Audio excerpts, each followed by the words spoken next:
Stir fry beef with scallion mga boss. Tara, luto tayo.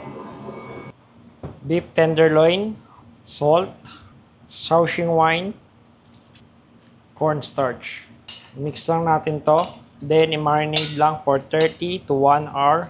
Gawa naman tayo ngayon ng sauce.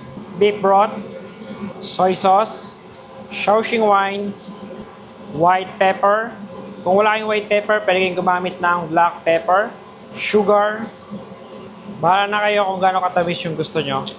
Mix lang. And then, set aside. Oil, beef. Stir fry lang natin ito mga boss for 2 to 3 minutes hanggang sa maging lightly color brown. Kapag ganito na yung itsura ng beef, okay na to. Set aside. Same wok, lagay lang tayo ng garlic, onion leeks, chili flakes. Kung meron kayong dried chili, pwede kayong gumamit ng dried chili. Mix lang natin to mga boss. Lagay natin yung sauce. Balik natin yung beef. Mix. Lagay tayo ng slurry. I-mix lang natin to ulit mga boss hanggang sa lumapot yung sauce. Okay na to mga boss.